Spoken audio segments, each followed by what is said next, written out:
একটা পরিবারের পক্ষ থেকে একটা কুরবানি করাই উত্তম। পরিমাণটা বড় বিষয় না, তাকওয়াটা বড় বিষয়। আপনার সামর্থ্য অনুযায়ী আপনার তাকওয়ার ভিত্তিতে আপনি কুরবানি করবেন ইনশাআল্লাহ।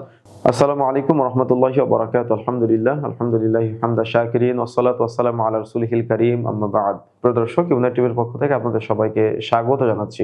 প্রিয় দর্শক, যখন জিলহজ মাস চলে আসে তখন কুরবানির প্রস্তুতি আমরা নিয়ে থাকি আলহামদুলিল্লাহ। তো কুরবানির প্রস্তুতির ক্ষেত্রে একটা প্রশ্ন থেকে যায় যে আমার তো অধিক সামর্থ্য আছে, আমি কি একটা পশুর অধিক বেশি কুরবানি করতে পারবো?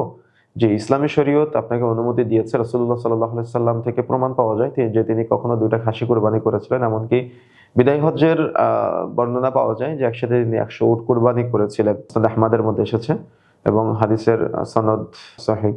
প্রিয় দর্শক, আপনার যদি সামর্থ্য থাকে তাহলে আপনি একাধিক কুরবানি করতে পারেন। একটা পরিবারের পক্ষ থেকে একটা কুরবানি করাই উত্তম। একটা পরিবারের পক্ষ থেকে একটা কুরবানি করাই তার মানে কুরবানির হক পূরণ হয়ে যাবে। তবে যদি আপনার সামর্থ্য থাকে, আপনার স্ত্রীর সামর্থ্য থাকে, আপনার সন্তানের সামর্থ্য থাকে, আপনার একই পরিবারের একই সাথে আপনারা বসবাস করতেছেন, খাওয়া-দাওয়া করতেছেন।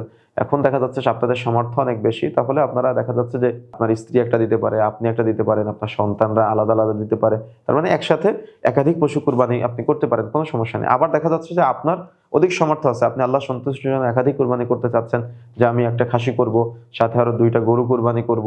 তাও আপনি করতে পারেন, কোনো সমস্যা নেই। অনেকে আবার দেখা যাচ্ছে যে বাড়িতে একটা কুরবানি করে, আবার দেখা যাচ্ছে অমুক এতিমখানায় এতিমদের ঈদের আনন্দ ভাগাভাগি করার জন্য সেখানে কুরবানির ব্যবস্থা করে থাকে। আলহামদুলিল্লাহ, আপনি সেটাও করতে পারেন, কোনো সমস্যা নেই ইনশাআল্লাহ। সুতরাং প্রিয় দর্শক, মনে রাখতে হবে আমাদের যে কুরবানিটা অবশ্যই লিল্লাহি রাব্বিল আলামিন, আল্লাহর সন্তুষ্টির জন্য হতে হবে, শুধুমাত্র আল্লাহর জন্য হতে হবে। সুতরাং আপনার কুরবানি যেন আল্লাহর জন্য হয় সেটা হলো উত্তম, এবং সেটা হলো দেখার বিষয়।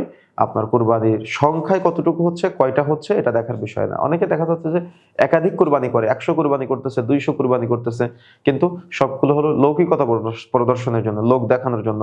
এখন তার কুরবানিতে কবুলযোগ্য হবে না। কিন্তু একজন ব্যক্তি দেখা যাচ্ছে অজপাড়া গায়ে একটা ছোট্ট ৫-৭ হাজার টাকা দামের ছাগল কুরবানি করতেছে, আল্লাহর কাছে সেটা কবুল হয়ে যেতে পারে। সুতরাং পরিমাণটা বড় বিষয় না, তাকওয়াটা বড় বিষয়। আপনার সামর্থ্য অনুযায়ী আপনার তাকওয়ার ভিত্তিতে আপনি কুরবানি করবেন ইনশাআল্লাহ। তবে একটার বেশি আপনি একাধিক কুরবানি করতে পারেন, কোনো সমস্যা নেই। পরে সেগুলো হতে হবে আল্লাহর সন্তুষ্টির জন্য। আশা করি বিষয়টা উপলব্ধি করতে পেরেছেন। জাযাকুমুল্লাহ খায়র। আসসালামু আলাইকুম ওয়া রাহমাতুল্লাহি ওয়া বারাকাতুহু।